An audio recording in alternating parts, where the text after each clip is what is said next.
हिंदू महासभा बार बार बाबाए कौम के कातिल नथुराम गोडसे को हुब्बुल वतन और गांधी के कातिल को दुरुस्त करार देती आई है। इस मर्तबा हिंदू महासभा ने एमपी के ग्वालियर में गांधी के कातिल को हुब्बुल वतन साबित करने के लिए गोडसे के नाम से गोडसे ज्ञानशाला यानी स्टडी सेंटर कायम किया है।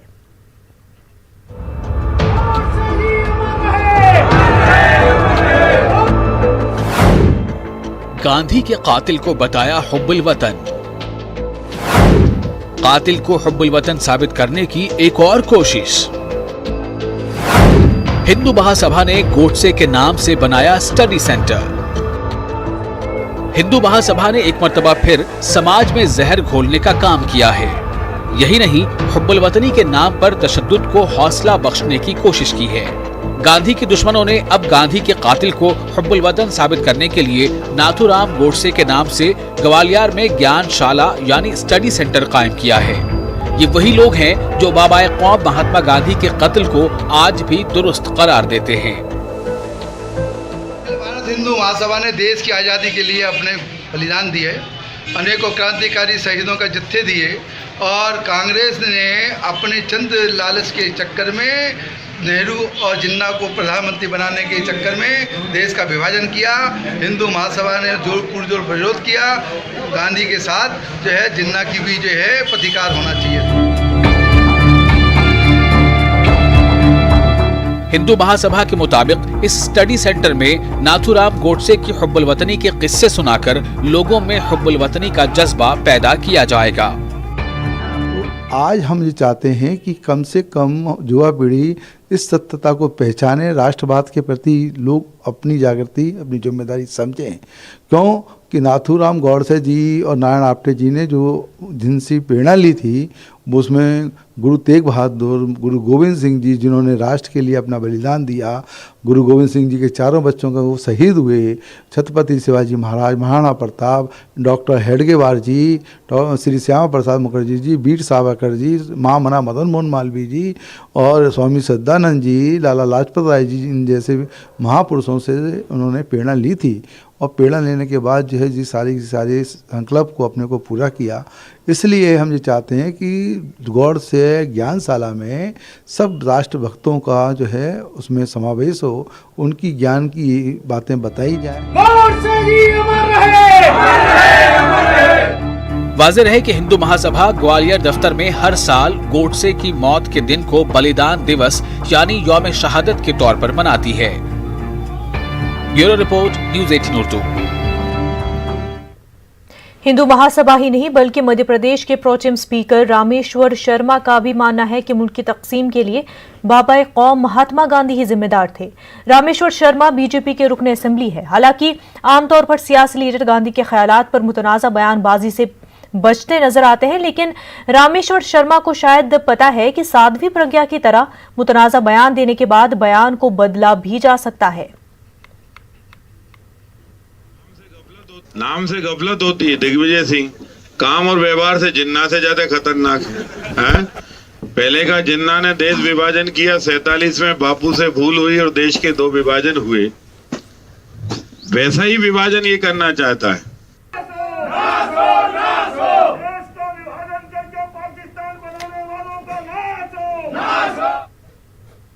प्रोटेम स्पीकर रामेश्वर शर्मा के जरिए मुल्क की तकसीम के लिए बाबाए कौम महात्मा गांधी को जिम्मेदार बताए जाने की कांग्रेस ने सख्ती से मजम्मत की है। कांग्रेस ने बीजेपी पर गोडसे के ख्यालात को फरोग देने का इल्जाम लगाया। से प्रदेश की जनता के मूल मुद्दों पे बात करने का काम प्रोटेम स्पीकर का होता है। विधायकों के हक और अधिकार की बात करने का होता है। इस पे तो बात करते नहीं है, पर 2 कोड़ी के बयान देख के घृणा और नफरत फैला के इस देश के मूल सिद्धांतों को की हत्या करने की कोशिश करते हुए कैसे मीडिया की सुर्खियों में बने रहे, सिर्फ यही काम करते हैं। महात्मा गांधी को तो एक बार गोडसे ने मारा, उनके विचारों की हत्या 100 बार और हजारों बार करने के लिए ये गोडसे भक्त लगातार लगे हुए। हैदराबाद के इलाके राजेंद्र नगर में एक नौजवान का फिल्मी अंदाज में सरेआम कत्ल कर दिया गया। 3 अफराद ने गुज़िश्ता रात तेज हथियारों से कत्ल कर दिया और पत्थरों से कुचल दिया। अतापुर हसनगर पिलर नंबर 248 के पास वारदात पेश आई है।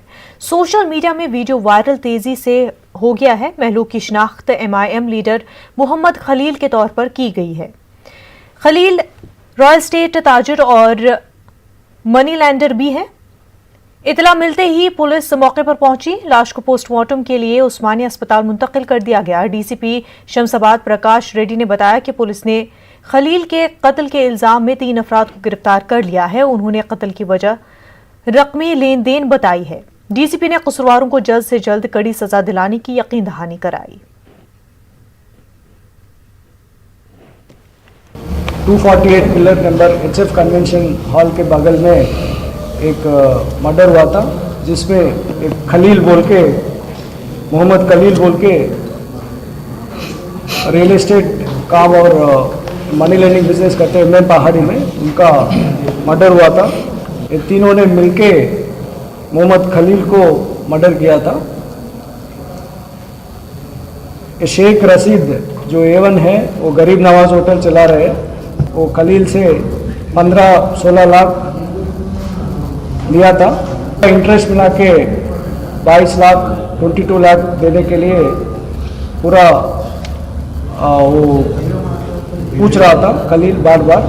7,000 का इंटरेस्ट था 1 महीने का, वो हम वापस कर देंगे बोल के बुलाया था। वो आने के बाद उनको डिस्कशन में बेंस हुआ है और ये तीनों ने मिलके उनको मारा है। सिर्फ पैसे के मामले में 16 लाख लेकर पैसे वापस नहीं कर रहा है और ज़्यादा मांग रहे इंटरेस्ट वगैरह बोल के इन्होंने प्लान करके कल मर्डर किया था। पिछले भी 2 साल पहले एक ऐसे इंसिडेंट हुआ था, उसमें उनको लाइफ सज़ा मिला है, लाइफ इम्प्रिजनमेंट मिला है। इस केस में भी हम पूरे कोशिश करेंगे कि उनके ऊपर ऑडी शीट ओपन करेंगे, PDF भी डालेंगे और जल्दी उनके ऊपर भी सज़ा देने के लिए हम पूरी कोशिश करेंगे। दारुल हुकूमत दिल्ली में म्युनिसिपल कॉरपोरेशन और दिल्ली हुकूमत के बीच रसाकशी कोई नई बात नहीं है। कॉरपोरेशन कई मामलों में सुर्खियों में बना रहता है, लेकिन इस मर्तबा तो कॉरपोरेशन का जो कारनामा सामने आया है उससे सबके होश उड़ गए हैं।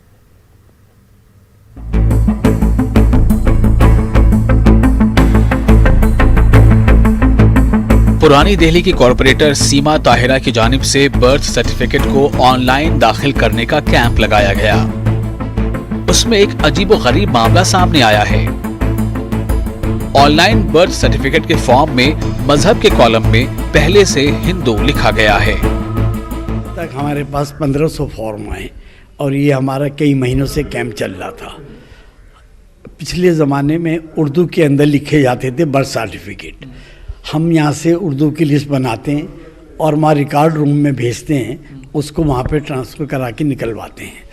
तो जब हम यहाँ अप्लाई करें, इन्होंने नवंबर से इसको ऑनलाइन अप्लाई करने कर दिया। इससे पहले हमें कोई दिक्कत नहीं थी। नवंबर के बाद जब हम फार्म भरते हैं तो ऑप्शन में रिलीजियस हिंदू आता है, तो बड़ी दिक्कत हमें हो रही है। तो इसके बाद हमें बर्थ सर्टिफिकेट की ज़रूरत है, बच्चों के एडमिशन है, उनके नाम चढ़ाने हैं।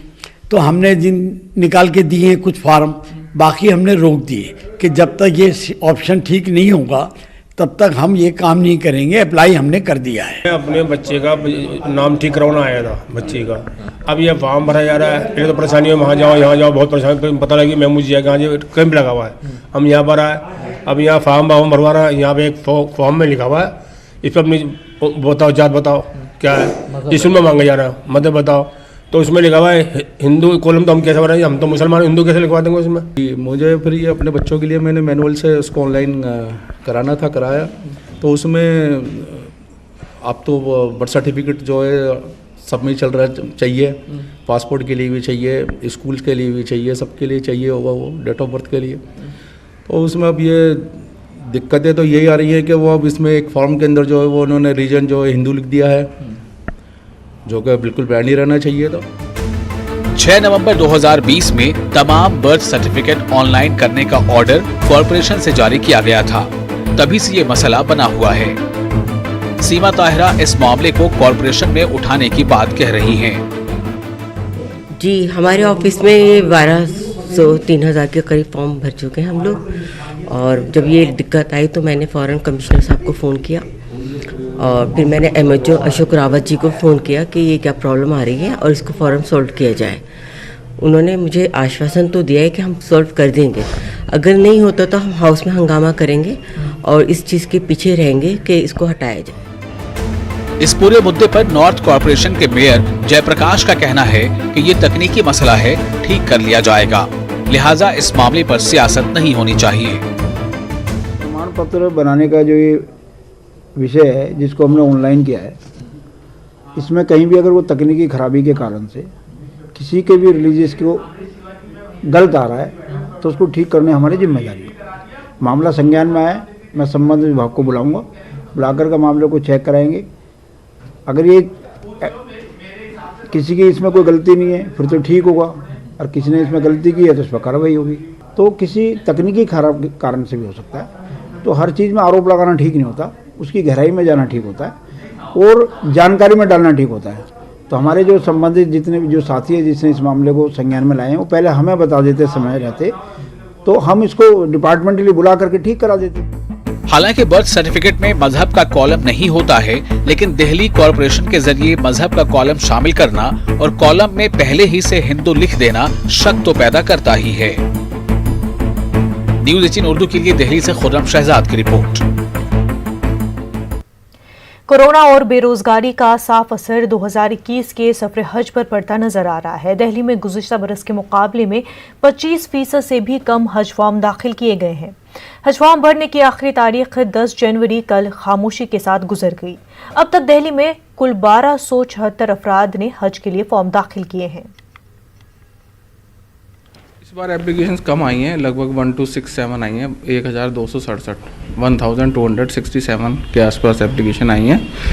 और हमारी डेट बढ़ने का था लेकिन डेट बढ़ी नहीं है, तो कल डेट ख़त्म हो गई है और अब हम आगे की तैयारी जो भी डायरेक्शंस होंगे हायर अथॉरिटीज़ के, उस हिसाब से तैयारी आगे शुरू कर देंगे पूरा हज मुकम्मल कराने के लिए। हाँ, वो होगा। अभी डायरेक्शन बिल्कुल क्लियर नहीं आई है, लेकिन ये कोविड से जो इसके जो एहतियात है वो करी जाएगी और वो आगे पता लगेगा। हज 2021 के लिए फॉर्म जमा करने की तारीख में तौसी के बाद भी मध्य प्रदेश से 3000 फॉर्म दाखिल नहीं हो सके। मध्य प्रदेश से गुज़िश्ता साल जहां 4846 आज़मीन ने हज का कोटा अलॉट किया गया था, वहीं इमसाल फॉर्म हज करने की तारीख में एक माह की तौसी के बाद भी मध्य प्रदेश से कुल 2880 आज़मीन ने हज के फॉर्म दाखिल किए हैं। इस पर हमारे नुमाइंदे मेहताब आलम ने मध्य प्रदेश स्टेट हज कमेटी के इंचार्ज मसूद अख्तर सिद्दीकी से खास बातचीत की।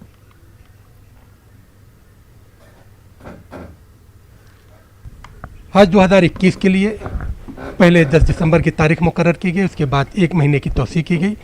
मध्य प्रदेश स्टेट हज कमेटी से कितने फॉर्म भरे गए और आगे का लाएअमल क्या होगा, इस पर बातचीत करने के लिए मध्य प्रदेश स्टेट हज कमेटी के इंचार्ज मसूद अख्तर साहब यहाँ पे मौजूद है। उनसे जानते हैं मसूद साहब जो है कि कितने फॉर्म भरे गए और आगे लिए क्या होगा। जी हाँ, ये अब आखिरी तारीख तक 2880 फॉर्म जमा हुए हैं और आखिरी तारीख ख़त्म हो गई है। जैसा आपने कहा कि आखिरी तारीख ख़त्म हो गई, 1 महीने का मौका दिया गया। अब सवाल ये कि जो फॉर्म भरे गए हैं, अब कोरा कब होगा, कोटा क्या होगा, इसके बारे में लोग जानना चाहते हैं। जी हाँ, कोटे की जैसे इत्तला वहाँ से आएगी तो उसकी इत्तला सब लोगों को दे दी जाएगी, मीडिया के माध्यम से भी और हाजियों को भी। यहाँ पर जो फ़ोन वगैरह करते हैं उनको सबको बता दिया जाएगा। फिर उसका अभी वहाँ से तय नहीं हुआ है, जो तारीख मुकर्रर कर देंगे फिर उसको ऐलान कर देंगे। अभी कोटे की बात भी कोई तय नहीं हुई होगी। जी हाँ, कोटा का भी तय नहीं आया, कोटा भी आएगा अभी वहाँ से। जब कोटा आएगा तो उसका भी तय दे दी जाएगी सबको। इस तरह हम देखते हैं कि मध्य प्रदेश स्टेट हज कमेटी से अब तक जो है 2880 फॉर्म भरे गए हैं और 800 इन तमाम चीज़ों की देखने की बात करें, जिस तरह से हज कमेटी ने बताया कि कोरा कब होगा, कोटा क्या होगा, अभी इस तरह की जो है कोई भी इत्तला मरकजी हज कमेटी से नहीं दी गई है। जब दी जाएगी उसके बाद इस पर आगे की प्रोसेस क्या होगा उस पर तय किया जाएगा। कैमरामैन मोहसिन खान के साथ मेहताब आलम, न्यूज़ 18 उर्दू, भोपाल। इस साल 25वें Aalmi Farogh Urdu award Doha Qatar 2021 jury की मीटिंग कोविड की वजह से ऑनलाइन मुनक़िद हुई, जिसमें उर्दू के आलमगीर, शोहरत याफ्ता नक़ाद, दानिश्वर और ड्रामा निगार शमीम हनफी को ये अवार्ड देने का ऐलान किया गया। ये इनाम 1.5 लाख रुपए नकद और स्पॉस नामे पर मुश्तमिल है। आलमी फ़रोग़ उर्दू अदब दोहा कतर का ये अवार्ड सिल्वर जुबली अवार्ड होगा।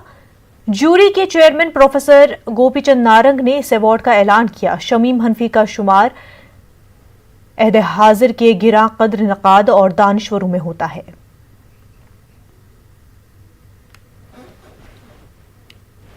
वक्त हो गया एक छोटे से ब्रेक का, जल्द होंगे हाजिर।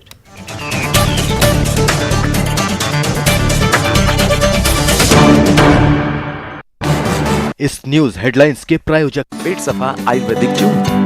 पेट सफा, हर रोग दफा।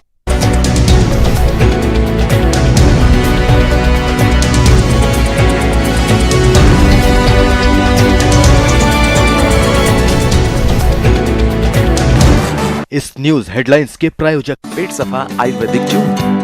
पेट सफा, हर रोग 663 और D2H के चैनल नंबर 306 पर कोरोना की हर खबर देखते रहिए न्यूज 18 इंडिया पर।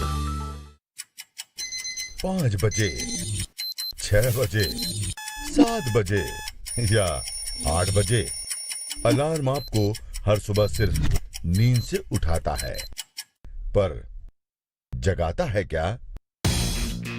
मुल्क की हर खबर पर रहेगी हमारी नजर, इसलिए हम लेकर आए हैं आज की ताजा खबर। सुबह के 9 बज चुके हैं। ताजा खबरों की शुरुआत करेंगे, लेकिन सबसे पहले नजर हेडलाइंस पर। तो अब सिर्फ उठिए नहीं, जागिए। मुल्क के हर कोने में फैला है जहरीली वबा का कहर, लेकिन हर वक्त हर पल मुस्तैदी से निभाते हैं हम अपनी जिम्मेदारी, ताकि मिले आपको हर शहर की हर खबर। देखिए खास बात इंडिया न्यूज़ 18 उर्दू पर।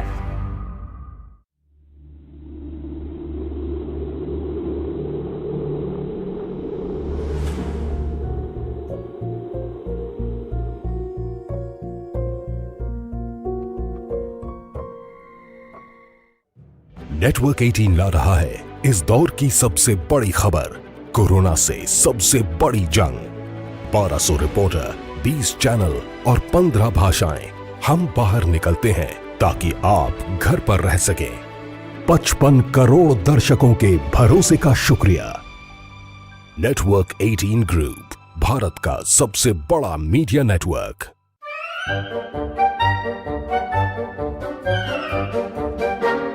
अखबार हुआ ठप, आउटडोर हुआ बेकार, टीवी ही दे रहा है विज्ञापन को तेज रफ्तार। करोड़ों दर्शकों तक न्यूज 18 पहुंचाएगा आपका ऐड। न्यूज 18 की टीम दमदार बनाएगी आपका ऐड शानदार। जल्दी कीजिए, कहीं छूट ना जाए ये सुनहरा मौका। हमें मेल करके उठा लीजिए बड़ा फायदा। ये स्पेशल ऑफर है अगले 15 दिनों तक। साथ ही मिलेगा हमारी वेबसाइट पर प्रमोशन। आज ही मेल करें adsales@nw18.com पर। न्यूज 18 इंडिया, आपका पसंदीदा नेशनल न्यूज चैनल, उपलब्ध है टाटा स्काई के चैनल नंबर 519 और एयरटेल के चैनल नंबर 318 पर। कोरोना की हर खबर देखते रहिए न्यूज 18 इंडिया पर। भैया राम राम, नमस्कार।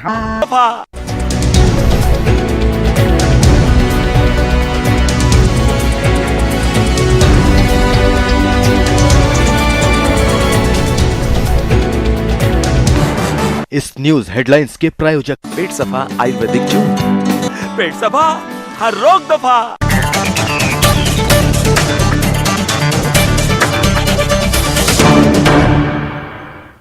ब्रेक के बाद आपका खैर मकदम है। कर्नाटक से एक अहम खबर। कर्नाटक में नाफिज किए गए गौकशी पर पाबंदी के ऑर्डिनेंस की किसान तंजीमों ने मुखालफत की है और बड़े पैमाने पर एहतजाज शुरू करने का फैसला लिया है। बेंगलुरु में कर्नाटक राज्य रेत सिंह के तहत एक अहम इजलास मुनक्किद हुआ। मुख्तलिफ किसान तंजीमों के नुमाइंदों ने इजलास में हिस्सा लिया और गौकशी पर पाबंदी के नए बिल, जिसे अब ऑर्डिनेंस की शक्ल में नाफिज किया गया है, उसका जायजा लिया। साबिक मरकजी वजीर CM इब्राहिम ने कहा कि बीफ पर पाबंदी एक जमात या मजहब का मसला नहीं है, बल्कि रियासत के अवाम का मसला है। सुप्रीम कोर्ट के रिटायर्ड जज जस्टिस गोपाल गोड़ा ने इंसदाद गौकशी बिल को दस्तूर हिंद के खिलाफ करार दिया है। मरकजी हुकूमत के खिलाफ कर्नाटक में किसानों के एहतजाज की क़यादत कर रहे रेत सिंह के सदर कोडिहिली चंद्रशेखर ने कहा कि रियासत के तमाम किसान इस कानून के खिलाफ है। कर्नाटक में नाफिज किए गए गौकशी पर पाबंदी के ऑर्डिनेंस की किसान तंजीमों ने मुखालफत की, बड़े पैमाने पर एहतजाज शुरू करने का फैसला किया। बेंगलुरु में कर्नाटक के राजरेत सिंघम के तहत एक अहम इजलास मुनक्किद हुआ। देखिए, पिछले 1 महीने से मैं जो कह रहा था, आज हकीकत सामने आई है। अब मेरी दरख्वास्त ये है कि भाई अब जब किसान निकले हैं, उन किसानों का साथ जो है हर गांव-गांव में हम लोगों को देना है। ये सिर्फ ये कुरैश जमात का मसला नहीं है, सिर्फ कोई एक जमात का मसला नहीं है, ये पूरे कर्नाटक के 6.5 करोड़ अवाम का मसला है, 4.5 करोड़ किसानों का मसला है, रैयतों का मसला है। अगर रैयत जिंदा है तो हम जिंदा हैं, अगर रैयत मरा तो हम भी मर जाते हैं। खाना देने वाला उसके एहसानात बहुत हैं। तो आज रैयत जो है पहली बार इस मसले को लेकर मैदान में जब उतरे हैं, हमारा काम है हम पूरी तरह से मैदान में उतरे और उनका साथ दें। It is unconstitutional, it is contrary to Article 48, contrary to the fundamental rights of the citizens of this country, and it runs contrary to the Principal Act enacted by the Parliament way back in 1960. The ordinance is from retraceable to entry 17 of List 3 of 7th Schedule, which is not in conformity with the human rights of the people of the country, particularly the fundamental rights and Article 48. Karnataka government could bill and convert to Januar means cattle bill, totally opposing the Karnataka farmers. This is a unconstitutional law and anti-farmer law and anti-people law. मुल्क भर में आबाद केरल के मुसलमान समाजी और फलाही कामों में पेश रहते हैं। बेंगलुरु में मलयाली मुसलमानों के खिदमत खल्क का खुशनुमा मंजर देखने को मिला। मलयाली तंजीम HWA फाउंडेशन ने 100 से जायद गरीब तलबा में स्कॉलरशिप के चेक तकसीम किए। इस मौके पर माहिर तालीम अमीन मुदस्सिर ने कहा कि कोरोना वबा और लॉकडाउन की वजह से माशी मसाइल पैदा हुए हैं। इन हालात में तलबा की मदद करना बेहद ज़रूरी है। इस मौके पर स्कॉलरशिप हासिल करने वाले तलबा ने खुशी का इजहार किया। मैं 10th स्टैंडर्ड में पढ़ रही हूँ। मेरे वालिद अरबिक टीचर हैं और मैं तहे दिल से इनका शुक्र अदा करना चाहती हूँ जो ये लोग बहुत सबकी मदद कर रहे हैं। अब्बा मिस्त्री का काम करते हैं और हमारे मम्मी हेल्पर, उनका भी बहुत शुक्रिया अदा करता हूँ। हमारे वालिद का नाम नदीम पाशा, उन्हें ऑटो ड्राइवर काम करती। मैं फर्स्ट PU कॉलेज पढ़ रहा हूँ, HKB के कॉलेज में। मैं हीरा फाउंडेशन का बहुत थैंकफुल हूँ कि मुझे स्कॉलरशिप मिली। मुझे स्कॉलरशिप मिला और इन्होंने बहुत अच्छा काम किया है कि अगर कोई पढ़ नहीं सका उन्हें आगे बढ़ाकर बहुत अच्छा काम, इंसानियत का काम किया है। मैं बहुत शुक्रगुजार हूँ उनका। नहीं, हम यहाँ ये जो हम स्कॉलरशिप अमाउंट देते हैं ये ज़कात का फ़ंड है, ज़कात और सदक़े का फ़ंड जहाँ हमारा मलयाली जो यहाँ पे हैं उनके यहाँ पे वो लोग यहाँ पे कंट्रीब्यूट करते हैं और उनमें से हम ईयरली एक अलॉटमेंट करते हैं, जैसे कि स्कॉलरशिप के लिए इतना अमाउंट और उनके डेब्ट क्लियरेंस के लिए इतना amount. To uplift and empower the community, community and the society at large who are struggling for because of poverty mostly, and also who are people who are actually got very good skills. They have to be mentored and they also have to be actually given monetary support to come up successful in life. आज बच्चों को scholarship दी जा रही है। इसका फ़ायदा ये है कि इन बच्चों को हौसला अफजाई मिलेगी और बिलखुसूस उनके पेरेंट्स के जो अब तकलीफ़ है, इकनॉमिक प्रॉब्लम जो चल रहे हैं, इस माहौल में ये प्रोग्राम होना बहुत ज़रूरी था। मैं रिक्वेस्ट करता हूँ तमाम इदारों से जो स्कॉलरशिप देते हैं कि वो जल्द से जल्द जो है इस साल के स्कॉलरशिप स्कीम्स को वो भी जो है। हमें हिंदुस्तानी होने पर क्यों फ़ख्र है? ऐसा क्या है जो हमें बाकी दुनिया से अलग बनाता है? इन जैसे सवालों के जवाब तलाशने के लिए नेटवर्क 18 ने एक खास पहल की शुरुआत की है। स्वाभिमान भारत प्रेजेंटेड बाय ITC अगले कुछ महीनों में इस कैंपेन के जरिए हम आपको मुल्क भर से कहानियां लाएंगे जो इख्तराई और हुसूलियाबियों को डिफाइन करती है और ये बताती हैं कि हम एक कौम की शक्ल में कौन है। ये कहानी है एक छोटे से गाँव की जहाँ 200 खानदान रहते हैं। यहाँ 60 से ज्यादा खानदान लखपति है। ये तलाश है कि एक शख्स की जिसने खुश्क साल से मुतासरा हाईवेयर बाजार को स्वाभिमान जन्नत में तब्दील कर दिया।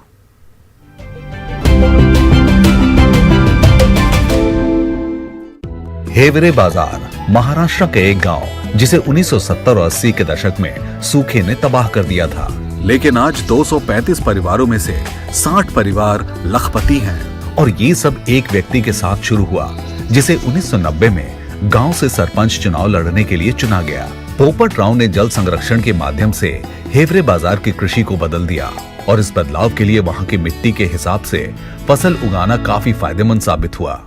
पहले तो 95% पॉवर्टी लाइन के नीचे थे, आज दारिद्र्य रेखा खत्म हो गई। हमारा लैंडलेस का प्लानिंग हमने किया, मार्जिनल फार्मर जो छोटे किसान है उनका प्लानिंग किया, जाति पाति के बाहर उठ के हम सब लोगों को एक साथ बिठा के हमने कृषि का प्लानिंग किया। आज महाराष्ट्र के अहमदनगर जिले में स्थित हेवरे बाजार को भारत का सबसे अमीर गांव कहा जाता है। ग्राम सभा में लोगों को साथ लेके वनग्राम, मृत संधारण, जल संधारण, पशु संवर्धन सभी को साथ लेके जो गांव बन गया तो जीडीपी बढ़ गया और इसके कारण गरीबी कम हो गई और रिवर्स माइग्रेशन शुरू हुआ। जो लोग शहर गए थे वो वापस गांव में आ गए। हेवरे बाजार के पोपट राव एक बेहतरीन उदाहरण है धन बनाने के लिए स्वाभिमानी तरीके से।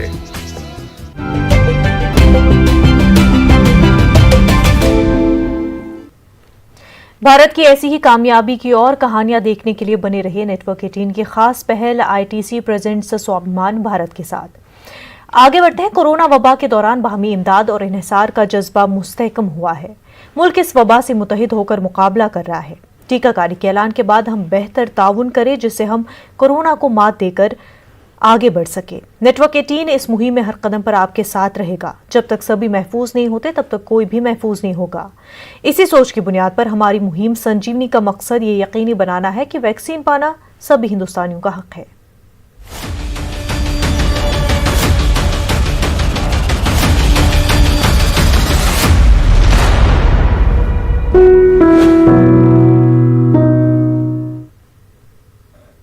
खास बात इंडिया में फिलहाल इतना ही। मजीद खबरों के लिए आप लॉग इन कर सकते हैं हमारी वेबसाइट news18urdu.com पर। आदाब।